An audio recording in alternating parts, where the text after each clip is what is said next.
Bonjour à tous, bienvenue dans cette nouvelle vidéo. Aujourd'hui, il y a beaucoup de choses à vous dire puisque week-end dernier s'est déroulé la Comic Con 2022. Alors, qu'est-ce que c'est la Comic Con? Parce que tout le monde ne connaît pas. C'est une conférence qui a été fondée en 1970 à San Diego aux États-Unis et qui a pour but de récompenser tous les professionnels de la bande dessinée, de la science-fiction, de l'animation et aussi de la télévision. Depuis quelques années, ils se sont élargis à d'autres domaines de la pop culture comme le ciné et les séries et plusieurs grosses entreprises présentent différents projets. Donc c'est le cas de Lego, Nickelodeon ou encore Marvel. Enfin Disney, mais là on va parler de Marvel. Il faut savoir qu'il y a plusieurs halls d'exposition. Donc on a le Bal 20 qui peut regrouper jusqu'à 4900 personnes et le Hall H qui peut regrouper lui jusqu'à 6100 personnes. Donc dans les premières éditions, ça regroupait 3 pelés, hein, entendu, cette histoire. Mais depuis plusieurs années, ça regroupe des dizaines de milliers, voire des centaines de milliers de personnes. Et donc en cette année 2022, il faut savoir que c'est le retour de cette Comic Con puisque il n'y a pas eu en 2020 ni en 2021 à cause du Covid. Donc la dernière édition remonte à 2019. Et on attendait surtout l'exposition Marvel puisque Marvel a l'habitude de présenter différents projets depuis des années à cette Comic Con. Et là, ils nous ont pas déçus, mais alors pas du tout. Ils ont proposé vraiment beaucoup de choses et c'est ce qu'on va résumer dans cette vidéo. C'est parti! On va commencer avec ce qu'on peut appeler l'entrée, tu vois. C'est des séries Marvel qui font pas partie du MCU, mais qui sont quand même vraiment pas dégueu. Et donc la première série qui a été annoncée est X-Men 97 qui devrait sortir en automne 2023. Alors X-Men 97, on va parler des X-Men, mais l'action se déroule dans les années 90, fin des années 90, d'où le 97. Donc on va remonter un peu dans le temps par rapport à ce qu'on connaît actuellement chez Marvel qui font avancer leurs super-héros dans les années qu'on connaît actuellement en 2020, 2022, etc. Donc est-ce que ça va être un reboot de ce qu'on a déjà connu des années plus tôt ou une nouvelle série justement donc qui va se passer dans les années 90? On verra ça par nous-mêmes. En décembre 2023 arrive donc la saison 2 de What If. La saison avait beaucoup plu. Pour ceux qui ne connaissent pas, c'est je peux résumer en français par qu'est-ce qui se serait passé si... Non. C'est en gros une réalité alternative où si on change un élément de ce qui s'est passé dans le MCU, qu'est-ce que ça aurait conduit par la suite. Et la dernière série qui n'est pas dans le MCU et qui a été annoncée est en 2024, elle sortira en 2024 et ça s'appelle Spider-Man Freshman Year. Le but est de raconter les premières années de Peter Parker au lycée en tant que Spider-Man. C'est encore un peu vague, en même temps ça sort qu'en 2024 donc on va pas avoir toutes les infos d'un coup non plus. Donc je suppose pour une entrée c'est plutôt pas mal. On va commencer à rentrer dans le dur là. Vraiment dans le dur puisque on va rentrer dans le MCU avec la phase 5 du MCU. On va terminer la phase 4 avec donc She-Hulk qui va sortir le 17 août et Black Panther le 11 novembre. Et on va entamer 2023 avec une nouvelle phase du MCU et Ant-Man et la Guêpe 3 qui a été annoncé plus tôt. Et donc ce film sortira en février 2023 et lancera la phase 5. Ensuite, qu'est-ce qu'on a? On a une série qui va être sur Disney+, évidemment. D'ailleurs, Disney+, qui vont avoir pas mal de séries qui vont rentrer dans le MCU, donc va falloir suivre vraiment tout ça. Et ça commence dès le printemps 2023 avec Secret Invasion. J'ai pas vraiment regardé de quoi ça allait parler, mais pour avoir vu des dessins animés quand j'étais plus petit, des Avengers, avoir lu quelques bouquins, des articles par-ci par-là avant que ça soit annoncé, je pense qu'on va parler des Skrulls, de l'invasion des Skrulls sur la planète Terre. À voir comment ça va être tourné, ça peut être vachement intéressant comme série. Et pourquoi pas même réintroduire Nick Fury à l'intérieur du MCU, puisque ça fait très longtemps qu'on l'a pas vu, on l'a un peu oublié d'ailleurs. Mais il a un certain lien avec les Skrulls, donc je me dis que pourquoi pas. Ensuite, c'est un petit peu plus tard, le 5 mai, nous aurons la dernière aventure des Gardiens de la Galaxie, avec un 3e volet qui va réunir nos bêtes et humains de l'espace préférés. Visiblement, ça va être leur dernière aventure, on les reverra pas par la suite, mais c'est peut-être qu'on aura une surprise. Après, on va continuer avec en été non pas un film et non pas une série, mais 2 séries, puisque nous aurons une saison 2 de Loki qui avait déjà plu lors de la saison 1 et qui est franchement cool. On adore Tom Hiddleston dans son personnage et un nouveau personnage qui s'appelle Echo. Et après, faudra attendre un petit puisque le prochain film qui va faire avancer le MCU ne sera que le 3 novembre 2023 avec Blade. Alors Blade, pour ceux qui connaissent pas, c'est l'histoire d'Eric Bruce qui est venu au monde orphelin puisque sa mère, quand il était dans son ventre, en gros, s'est fait mordre par un vampire qui s'appelle Deacon Frost et elle va mourir en lui donnant la vie. J'en dis pas plus pour le moment, mais vous vous doutez que ça va être une histoire de vampire et que ça va pas être comme Vampire Diaries ou Twilight. Tu vois, ça risque d'être un peu plus, ça risque de un peu plus taper cette histoire. Et ce sera joué par, alors, est-ce que je vais arriver à le dire, Mahershala Ali. Vous avez pu le voir dans Alita Battle Angel, extrait. No, no, no.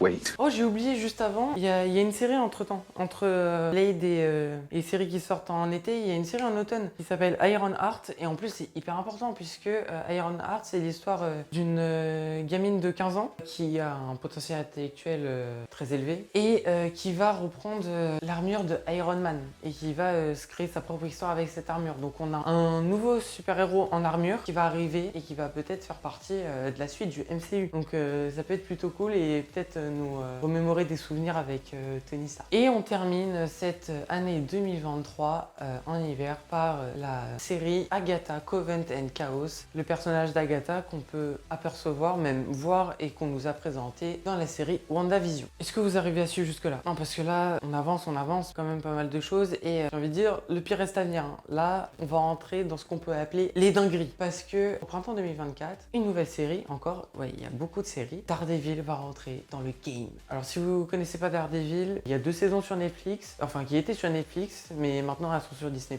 Pour connaître le personnage, elles valent le coup, elles valent vraiment le coup. Le personnage de Daredevil d'ailleurs, que si vous avez bien fait attention, on peut voir dans Spider-Man No Way Home. There is still a court of public opinion. How did you just do that? I'm a really good lawyer. Qu'on peut apercevoir légèrement, mais alors vraiment légèrement, dans la bande-annonce de chez Hulk.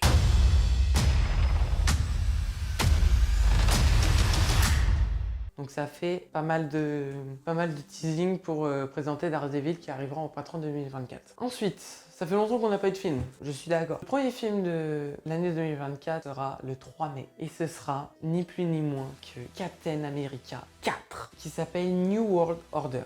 Et ce ne sera pas Chris Evans, vous en doutez, on va pas faire des choses tirées par les cheveux chez Marvel. On va rester dans la continuité de la série Falcon et le Soldat de l'Hiver, où à la fin, Sam Wilson assume la responsabilité de devenir le nouveau Captain America et on va suivre ses aventures dans ce film en 2024. Et évidemment, il y a de grandes chances qu'on retrouve aussi Bucky. Et le 26 juillet 2024, on va avoir un nouveau groupe de super-héros qui s'appelle les Thunderbolts. Alors les Thunderbolts, je sais pas comment on peut les...